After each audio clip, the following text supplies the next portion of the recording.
Përshëndetje të nderuar miq, Albin Kurti ka dështuar ditën e sotme që të formojë qeverinë e re. Me vetëm 56 vota pro, nuk arritur t'i bëjë 61 dhe kështu që formimi i qeverisë me emra që prezantoi dhe programi kanë dështuar tashmë përgjegjësia kalon në dorën e presidentes për t'i dhënë mandatin partisë së dytë që doli nga zgjedhjet e 9 shkurtit të këtij viti. Për të analizuar situatën politike do të flasim me profesorin zotin Selatin Letkoceri. Profesor, përshëndetje dhe faleminderit shumë. Përshëndetje, zoti Balla. Është diçka e pritshme që ne kemi biseduar edhe në intervista që kemi zhvilluar bashkë, por ndoshta sot risia më e madhe ishte tek prezantimi i kabinetit.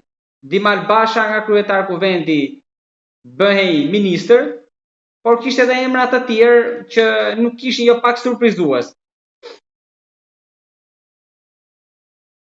Diçka e tillë është paralajmëruar që në ditën e 9 shkurtit në mbrëmje, kur veç i patëm rezultatet, bihej shumë mirë se Albin Kurti nuk do të tentoj apo nuk do ta formoj qeverinë sepse shprehjet e tij i dimi mojme nuk kem nevojë t'i përsërisim dhe që atëherë unë në farë mënyre e kam ditë, kam paralajmëruar se nuk do të kemi qeveri Kurti 3.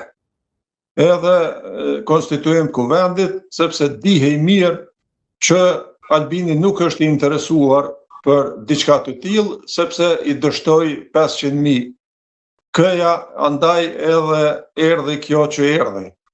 Kjo shtyrje, ky prolongim 8 mujor, vërtet ka kostot të lartë për popullin, për shtetin dhe për të ardhmen e këtij vendi.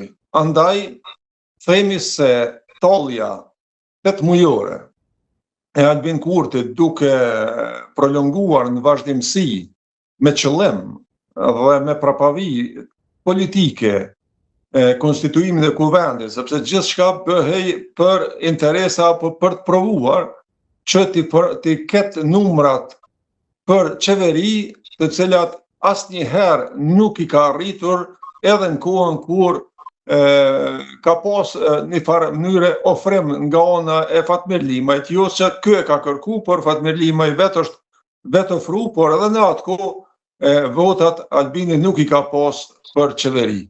Edhe po ta propozonte zotin Limaj për kryeministër, përsëri Albini nuk do t'i kishte votat për qeveri, kështu që krejt kjo shtyrje është bërë me qëllim që t'i ofrohet zgjedhje së presidentes dhe atë diçka nëpërmjet duke llogaritur ende që presidentja ka një forcë politike dhe ka një numër të votave, ai ka bërë këto lojra për të ardhur një ditë që presidentja ose do të ketë parti të re, ose do të futet, do të kthehet në partinë Guxo, me qenë se ajo po i ruan aty 6 deputet, 7 deputet, edhe përsëri të ketë koalicion me Kurtin në mënyrë që ata të marrin më tepër se 50% votave, gjë që në asnjë rast nuk do të ndodhë. Tani t'i kthehemi asaj që ekspozeut të zotit Kurti, i cili fund e kry ishte një ekspoze gjoja i kujdesshëm ndaj opozitës, ishte jashtëzakonisht i butë, ishte i nënshtruar në një farë mënyre lutës apo lëmosh kërkues, por ajo që është kryesorja, kjo ishte hipokrizi. Hipokrizi e Albin Kurtit për të kamufluar gjëja se ai pas ka punu për këto 4 vjet, thoshte, por ai veç tani me ata 6 mujt e parë të vitit 2019 edhe këtë kohën sa ai po ushtron qeverinë kujdestare, ai veç i ka mbushur 5 vjet, të cilat vite janë komplet dështim në të gjitha sferat, në asgjë ky njeri nuk ka tregu sukses. As në Mitrovicën e Veriut, as gjë tjetër, bës flasim për ekonomi, arsim, shëndetësi, dështim siguri, dështim total në gjithë shka. Ai tha se Kosova është shteti më demokratik i rajonit. Kosova tha e ka shkallën më të ulët të inflacionit në rajon. Kosova ka demokracinë më të zhvilluar në Evropë. Kosova, gjitha këto janë pavërteta dhe nuk qëndrojnë.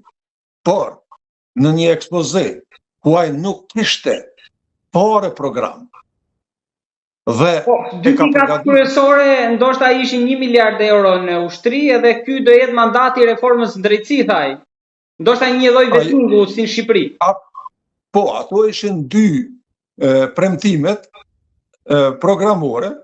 Kjo çështja e ushtrisë është çështje e rregulluar me marrëveshjen për formimin e ushtrisë dhe deri në vitin 2028.